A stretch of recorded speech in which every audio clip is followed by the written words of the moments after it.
Right, so this is a picture of, I made this model of a piece of porcelain in the Heraklion Museum in Crete.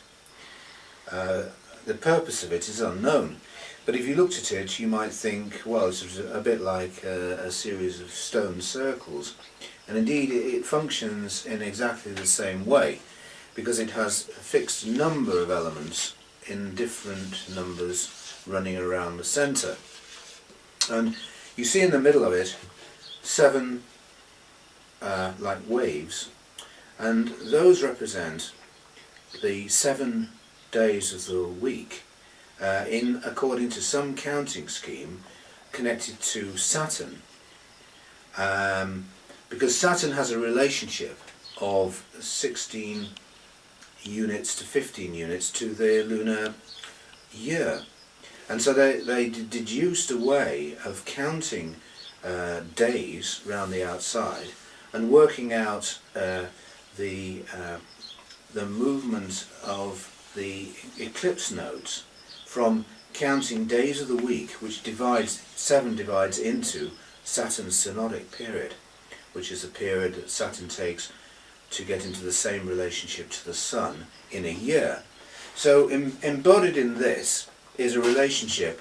of number, in which a number of celestial bodies have a relationship in time.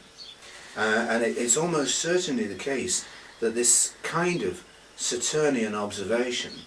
enabled the 7-day week to emerge, both for the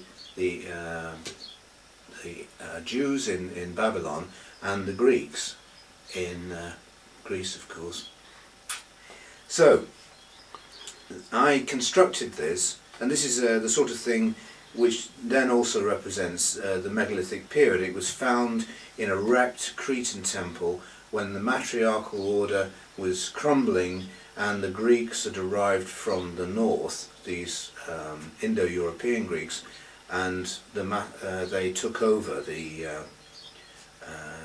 Greek land. So I show this because we need to think of something like this as being a systematic structure for which we cannot understand how the will might operate. But it is obviously the case that there's no need for such a highly structured order to time around the Earth if it is not, in fact, performing some function, particularly for the biosphere and for humanity. So cosmic number, therefore, could be a systematic structure, but it's a systematic structure that is unfamiliar to people who study systematics today based on Bennett's work. The modern astronomers tend to have a systematic view of the cosmos now that runs all the way from the Big Bang and to these large structures of galaxies and these sort of accidental spatial structures of planets, and that these lead to life in some cases, but possibly only in our case. And that's a spatial structure, so that's not expected for it to be a time structure. Now the opposite appears to have been true with the megalithic and with calendars and pictures of time, which embodied the organisation of time as a systematic structure, which was followed by the people who lived within these calendars, and when they were worshipping Saturn and the gods of Olympus, and Saturn was the leader of the Titans who preceded Mount Olympus and its gods. And so the opposite was the case in the ancient world, that not only did they worship a wealth of different gods, but these gods appeared to structure time and had a relationship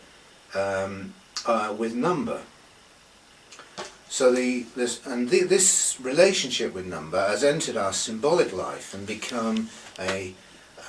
very important underlying way for religion to model what its stories would contain. and so for instance the number 5 is associated with Venus, and it becomes transformed into the Virgin Mary in the Christian story, and both of them are associated with virginity and purity, in which case we can see that Christianity has again got this political underlying level of a deep paganism beneath it, because ultimately we have to account for numbers, even if our overarching doctrine is not focusing on numbers. So we have to then ask, as people interested in systematics, why should time carry meaning and purpose for human cultures? If time is involved with will, because we do realise ourselves in time, or not, Bennett's proposal of patterns of will operating through the present moment means that number is in a way a key factor of how things synchronise within the present moment. And it may well be that cosmic will is actually operating within the present moment, but it's not seen because we tend to see causal influences, things where there's a cause and effect. And in the Platonic world, or the world of Aristotle, there was this idea of there being noumena that were like phenomena, that as they were originators of whatever happened in the phenomenal world, and that they were definitely linked to number. So another thing that we notice with these cosmic numbers is that they're not pretty patterns or simple patterns, because this ring here, for instance, has 38 elements in it, which is 2 times 19, and we'll see 19 later on as to its relevance, but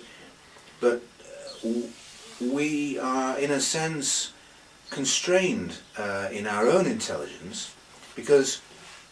we have to work with things that we're really competent to work with, and perhaps that manifests in the systematics being presented and the numbers up until 12. And the reason for this, that cosmic numbers may be larger, could well be that the will is in a sense completely competent on the level of the universe, but will is awakening for intelligent life, because intelligent life was not born with the universe, it arises through the universe's creation. So our aim will be to present the megalithic also as an awakening process that changed humanity, because by receiving these patterns of time, they seem to have contacted a higher intelligence, as if the intelligence that creates these systematic structures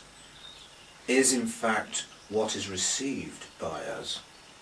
when we interact successfully with that systematics in its understanding. So the analysis of the past, like of history, or of any subject, can be very much like a dream when it's conducted through analysis. But there is a way of entering into situations in which you can receive higher intelligence. And this was a principle that's obviously part of the Gurdjieff's work, or of the idea of work on oneself. But it appears to involve a self-initiation, in the sense that, as Bennett says, the monad of understanding, which is obviously something related to us as individuals, has to strengthen itself to be able to unify itself in understanding with the monad of what wishes to be understood. Now this is an alien concept to us, that there could be a monad of something that wants to be understood, that's being created, and in a sense its future fulfillment relies on us to understand it. And so whilst we're doing work with information, and we have to make efforts and do other things,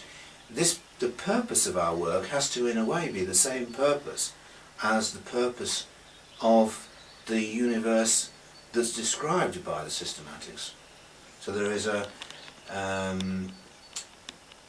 it's not as if we can sit down in our armchair and conduct a work of systematics. We have to raise a certain energy of the impossibility that the world can be understood, and face that impossibility in the sense of the law of three, that you know, I want to do something, I can't do it, but I must. So now we'll move on to a section of presentation of some of the very interesting but high prime numbers that are involved in the creation of the local space of the Earth, so that you get some familiarity and that you can see the relationship of this, direct relationship, to the numbers and shapes and form of megalithic monuments.